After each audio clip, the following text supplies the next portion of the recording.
कथन कथंच परभिक्खवे भिक्खु काये कायानुपस्सी विहरति। यद् भिक्खवे भिक्खु अरण्यगतो वा रुक्खमूलगतो वा शून्यागारगतो वा निसीदति पर्लङ्कं मा भुजित्वा भुजं कायं पनिधाय परिमुखं सतिं उपट्ठपित्वा सो सतो व अस्य सति सतो व अस्य सति। भगवान कह रहे हैं कि अब किसी अरण्य में शून्यागार में जाके साधक जो है चौकड़ी मार के बैठ जाता है, सीधे काया को रख के अपनी सजगता बना के शरीर के सामने रख के और सजग होके सांस लेता है, सजग होके सांस छोड़ता है। फिर क्या करता है वो? फिर वो जानता है दीर्घं वा अस्य सन्तो दीर्घं अस्य सामीति पजानाति। दीर्घं वा पश्य सन्तो दीर्घं पश्य सामीति पजानाति। पर सांस जब लंबा है, लंबा सांस आ रहा है, वो स्वयं अपने आप होता है। तो लंबा सांस आ रहा है उसे जानता है, और दीर्घम जो लंबा सांस बाहर जा रहा है तो लंबा सांस बाहर जा रहा है, ये जानकारी बनी रहती है। रसंग वा अस्य सन्तो रसंग अस्य सामीति पजानाति। रसंग वा पश्य सन्तो रसंग पश्य सामीति पजानाति। जब रस है, छोटा है सांस, तो सांस में छोटा सांस अंदर जा रहा है तो जानता है छोटा सांस अंदर जा रहा है, और जब छोटा सांस बाहर जाता है तो जानता है, जानकारी रहती है छोटा सांस बाहर जा रहा है। फिर अगली इंस्ट्रक्शन है सब्बकाय पटि संवेदी अस्य सामीति सिक्खति। सब्बकाय पटि संवेदी पश्य सामीति सिक्खति। तो सारी काया को जानते हुए सांस अंदर लेता है, ऐसा सीखता है। मतलब ये ट्रेनिंग करता है, अभ्यास करता है, और सारी काया को जानते हुए सांस बाहर जाता है, ऐसा उसका भी अभ्यास करता है। फिर अगला पसंभयं काय संखारं अस्य सामीति सिक्खति। पसंभयं काय संखारं पश्य सामीति सिक्खति। फिर काया के संस्कार को शांत करते हुए सांस को अंदर जाता है तो करता है उस काया के संस्कार को शांत, और जब सांस बाहर आ रहा है तब भी काया के संस्कारों को शांत करता है। ऐसा सीखता है वो कैसे करना चाहिए। तो फिर आगे उदाहरण देते हैं से यथापि भिक्खवे दक्खो भमकारो वा भमकारे अन्ते वासी वा। जैसे कोई लेथ पे काम करने वाला जो लकड़ी को घुमा के काटते हैं वो हो, या उसका कोई शिष्य हो। दीर्घं वा अच्छन्तो दीर्घं अच्छामीति पजानाति। अगर उसको लंबा काट रहा है तो जानता है कि लंबा काट रहा हूँ। रसंग वा अच्छन्तो रसंग अच्छामीति पजानाति। और छोटा काटता है, उसमें छोटा कट लेता है तो जानता है छोटा कट कर ले रहा हूँ। एवं को भिक्खवे भिक्खु दीर्घं वा अस्य सन्तो दीर्घं अस्य सामीति पजानाति। दीर्घं वा पश्य सन्तो दीर्घं पश्य सामीति पजानाति। रसंग वा अस्य सन्तो रसंग अस्य सामीति पजानाति। रसंग वा पश्य सन्तो रसं पश्य सामीति पजानाति। कहते हैं जिस प्रकार वो भमकार जो है वो करता है, लंबा काटता है तो जानता है लंबा काट रहा हूँ, छोटा काटता है तो जान रहा है छोटा काटता हूँ, उसी तरह से साधक भी लंबा सांस आ रहा है तो जाना जाता है कि लंबा सांस आ रहा है, छोटा आ रहा है तो छोटा है, लंबा बाहर जा रहा है तो लंबा बाहर जा रहा है, छोटा बाहर जा रहा है तो छोटा। जैसा भी हो रहा है यथाभूत उसको जानता है। केवल जानने की बात हो रही, कुछ उसको बदलने की जरूरत नहीं है। फिर सब्बकाय पटि संवेदी अस्य सामीति सिक्खति। सब्बकाय पटि संवेदी पश्य सामीति सिक्खति। तो सारी काया को जानते हुए सांस अंदर लेता है और सारी काया को जानते हुए सांस बाहर करता है। या यूं कह सकते हैं कि जब सांस अंदर जा रहा है तो सारी काया को जानता है, सांस बाहर आ रहा है तो सारी काया को जानता है। पसंभयं काय संखारं अस्य सामीति सिक्खति। पसंभयं काय संखारं पश्य सामीति सिक्खति। तो तो जब सांस अंदर जा रहा है तो सारी काया को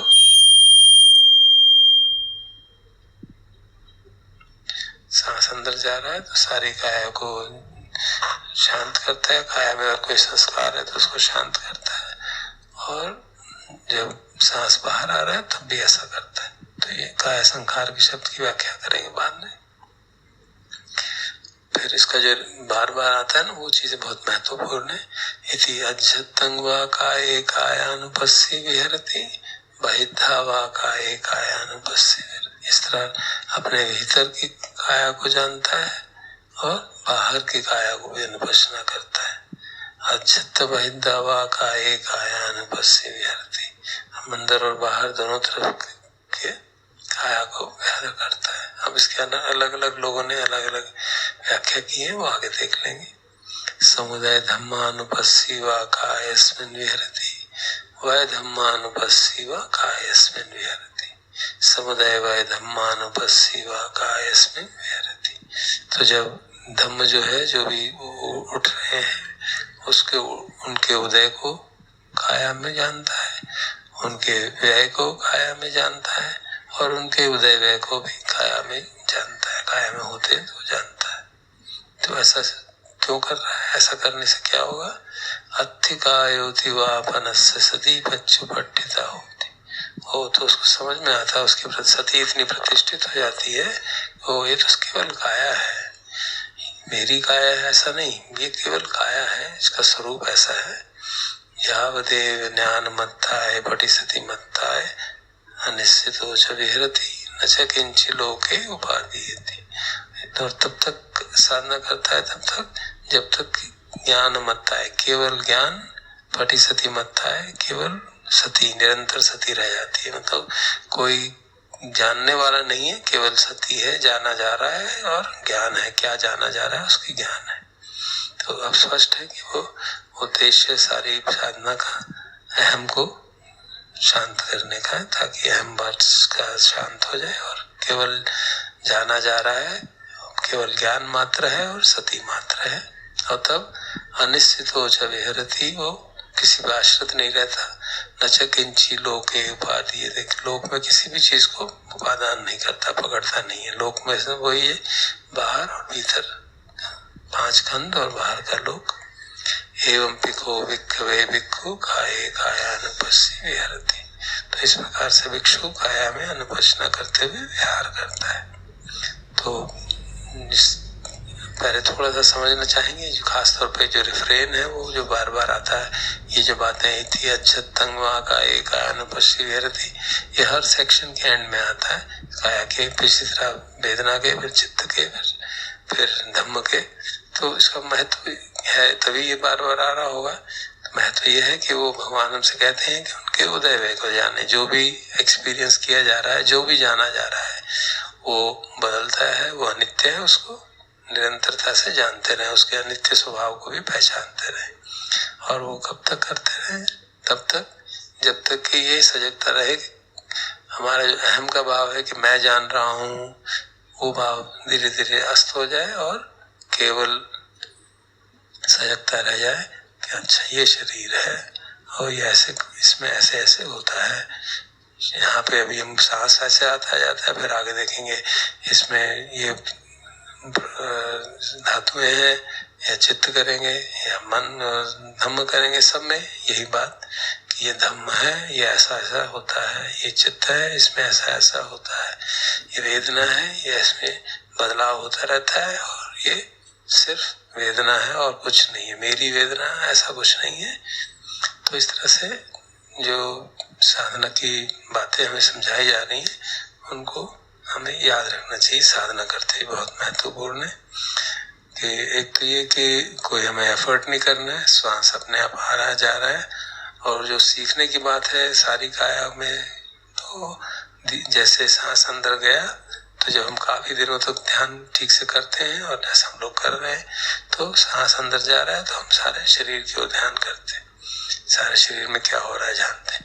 तो इस कारण से भी कई आचार्य कहते हैं कि अगर आपको ये सारी इंस्ट्रक्शंस जो हैं एक तरह से, और उदय वे की इंस्ट्रक्शंस हमको इंसाइट की ओर, अंतर्दृष्टि की ओर, प्रज्ञा की ओर ले जा रही हैं। इनका उद्देश्य समाधि नहीं है। तो इसलिए वो कहते हैं कि जो सांस को जहाँ भी मालूम पड़े वहीं कर लो ना। बाद में भी यही कह रहे हैं भगवान, तो क्यों उसको एक जगह रोक के रखते हो? लेकिन उसका भी अपना, एक जगह रोके रखने का भी अपना लाभ है, कंसंट्रेशन बढ़ती है। और फिर अंततः तो भगवान इंस्ट्रक्शन यही दे रहे हैं कि वो छोड़ दो, एक जगह देखना, सारे शरीर में देखना है। तो वो बात समझ में आती है। तो मैं जो इंस्ट्रक्शंस इसमें बुक में लिखी है वो थोड़ी सी आपको पढ़ देता हूँ, ताकि ख्याल रहे किस तरह से हमको साधना करनी है। कि हम चाहे, जैसे मैंने कल भी कहा, चाहे तो सांस को हमारा ध्यान नासिका के इर्द गिर्द रख सकते हैं, या छाती पे या पेट पे। लेडी साहब जो कहते हैं, जो शुरू शुरू में साधना कर रहे हैं, अगर मन बहुत ज्यादा भटक रहा हो तो गिनना शुरू कर दो, काउंटिंग कर दो, 1 2 3 4, और जैसे ही मन भटक जाए फिर दोबारा शुरू काउंटिंग कर दो, और 10 तक काउंटिंग हो जाए फिर 1 से शुरू करो। तो इस प्रकार वो शुरू बिगनर्स के लिए काउंटिंग भी अलाउ करते हैं। लेडी साइड जो आप सभी जानते होंगे, महान संत थे बर्मा के, जिन्होंने ये सारा वहाँ बर्मा में विपश्यना का ट्रेडिशन शुरू कराया। और जो उसको, जैसे कल भी मैंने संक्षेप में बताया था, जो हमें कहा जा रहा है कि वो देखो ये लंबा है, छोटा है, या कैसे गोयंका जी वहाँ कहते हैं कि आप देखो इस नासिका के द्वार से जा रहा है, उस नासिका के द्वार से जा रहा है। ये क्यों कहा जा रहा है?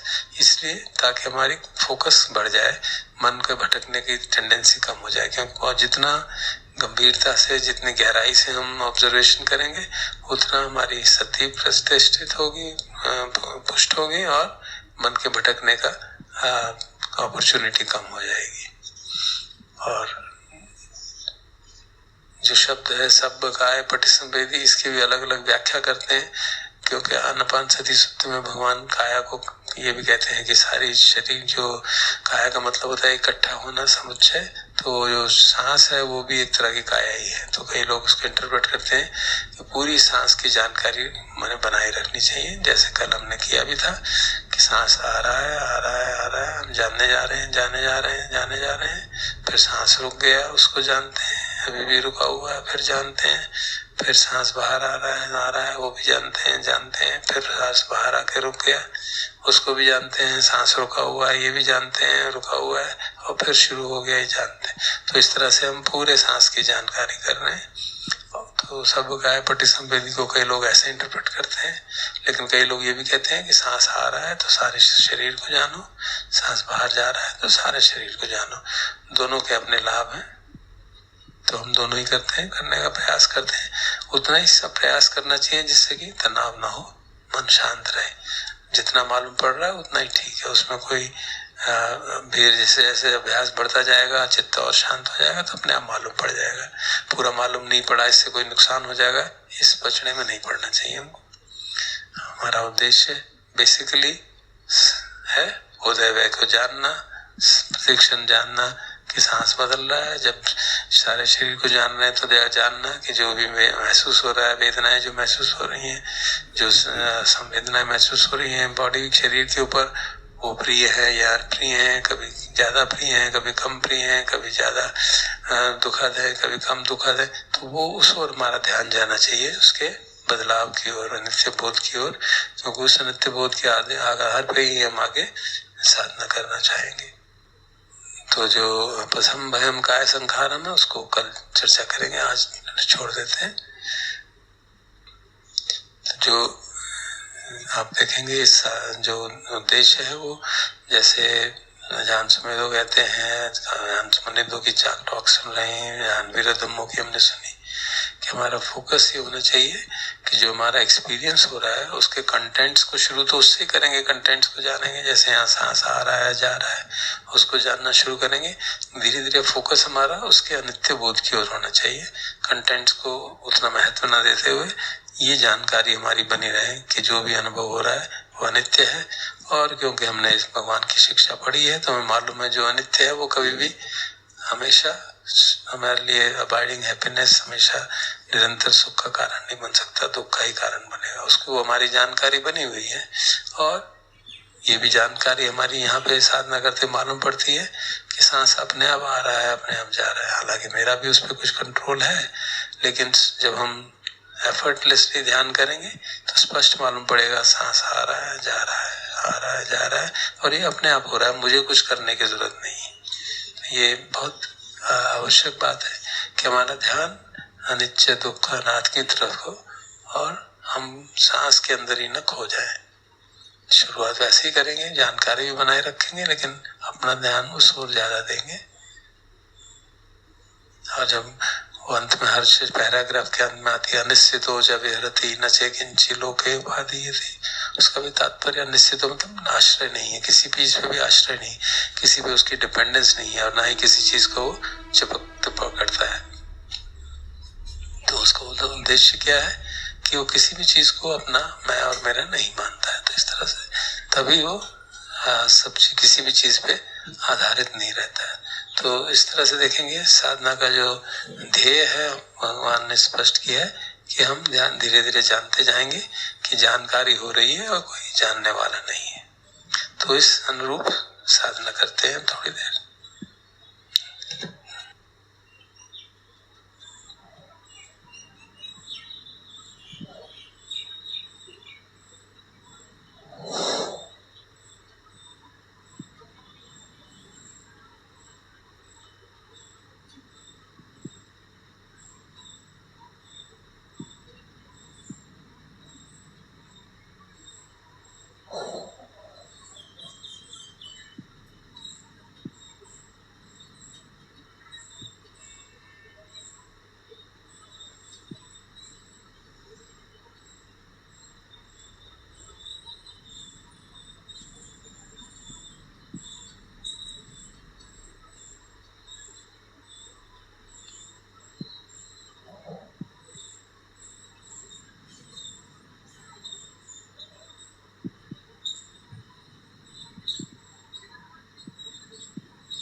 रखेंगे।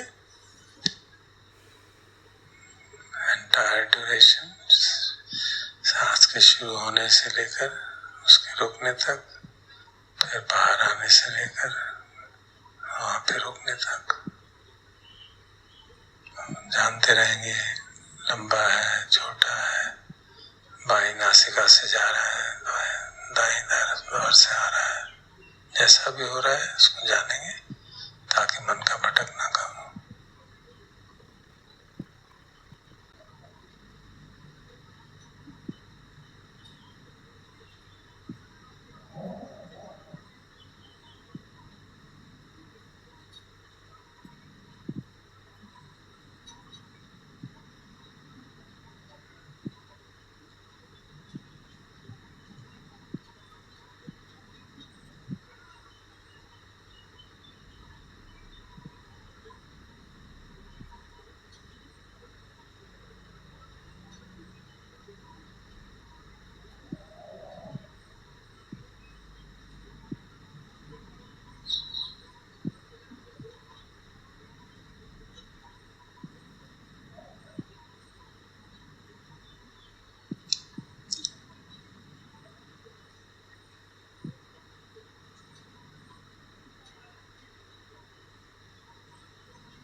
मन भटक जाए तो जानकारी हो गई मन भटक गया, तो थोड़ा रिलैक्स करेंगे और फिर अपने आप मन को सांस की ओर आने देंगे, उसको खींचतान नहीं करेंगे।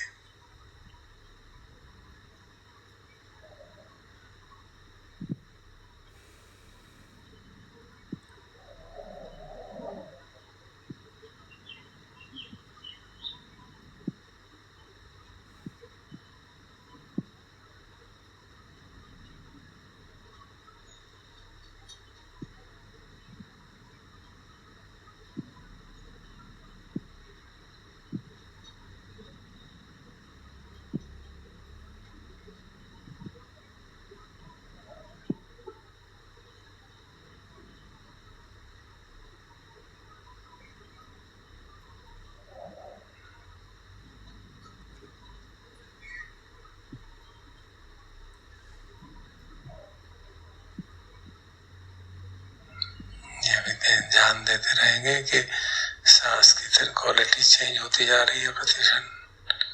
पहले बहुत लंबा आ रहा था, अब धीरे धीरे छोटा होता जा रहा है, तो अनित्य बोध की बात समझ में आती है। और इस ओर भी ध्यान जाएगा कि सांस अपने आप आ रहा है, मुझे कुछ एफर्ट करने की जरूरत नहीं है। मैं अपना एफर्ट सब बंद कर दूं, कुछ ना करूं, तो भी सांस आ रहा है, जा रहा है। ये सचमुच में ऑब्जर्व कर सकते हैं, सचमुच में हम जान सकते हैं।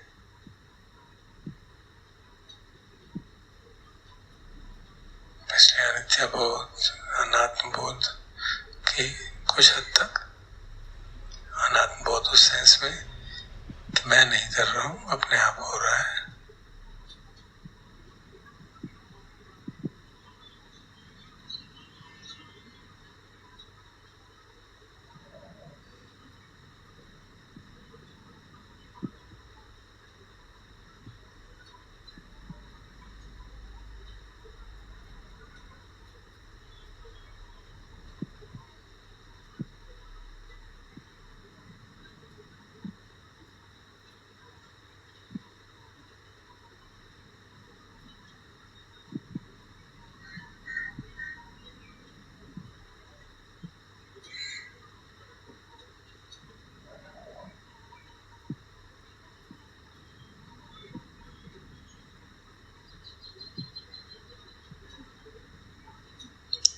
शुरू की इंस्ट्रक्शन है जो सबके सब हर समय वैलिड है, वो भी याद रखेंगे।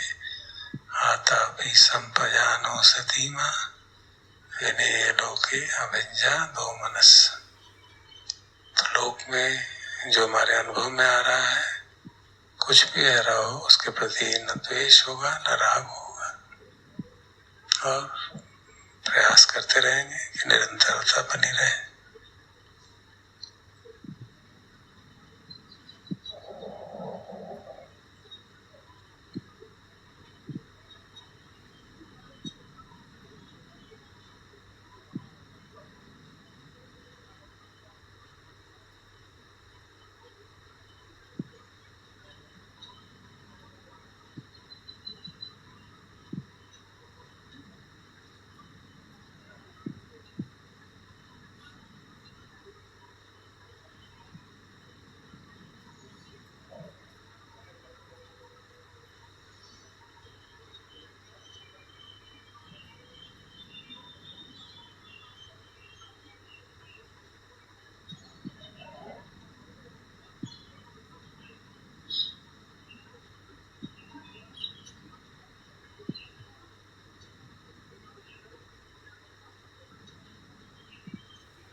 कई बार जिस नासिका के द्वार से सांस आ रहा है जा रहा है, वो भी बीच में बदल जाता है, उसको भी देख सकते हैं। तो नित्य बोध की पुष्टि के लिए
संस्कार उठ रहा है। काय संस्कार जो है सांस के आने जाने को कहते हैं टेक्निकली। तो अगर सांस को शांत करने का प्रयास करते हैं, आज इससे पहले की इंस्ट्रक्शन करते हैं, सब काय पटिसंवेदी अस्य सामीप्य सिद्धति।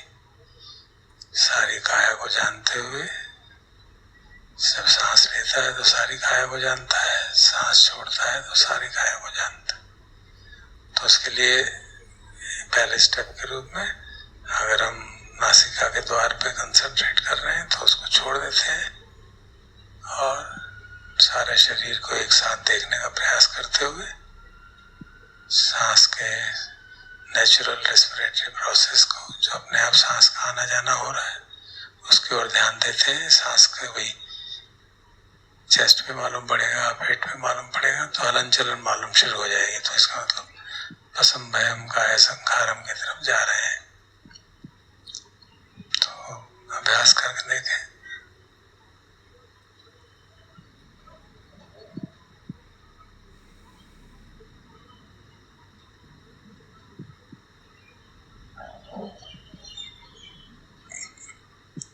अगर दिक्कत हो रही हो तो थोड़ा सा सांस एफर्ट से कर सकते हैं, थोड़ा एफर्टफुल सांस, थोड़ा ताकि स्पष्ट मालूम पड़े सांस का असर क्या हो रहा है शरीर में।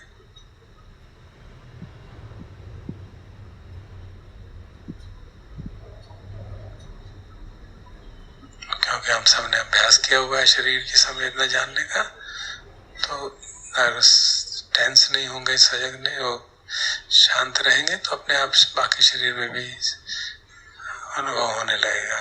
काया की संवेदना सारे शरीर के अंदर धीरे कुछ हद तक, खासतौर पे चेस्ट में, पेट के आसपास, चेस्ट के आसपास काफी सहज रूप से मालूम पड़ जाती है और फिर जैसे करते हैं तो बाकी शरीर में मालूम पड़ने लगता है।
आपको मालूम पड़ने लगेगा कि जब सांस अंदर जाता है तो संवेदनाएं जो है ऊपर से नीचे की ओर मालूम पड़ने लगती हैं।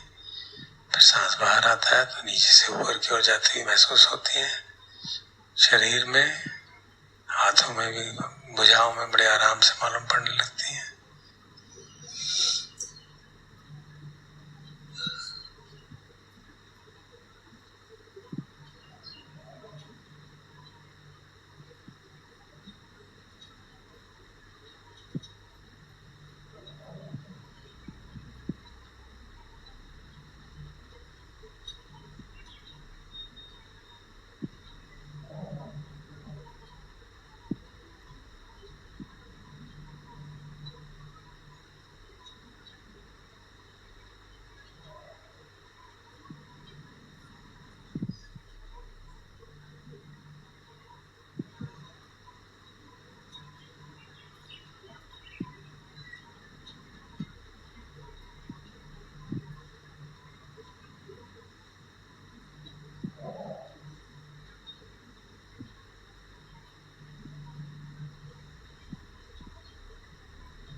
काया को जानने का अनुभव भी बदलता रहेगा।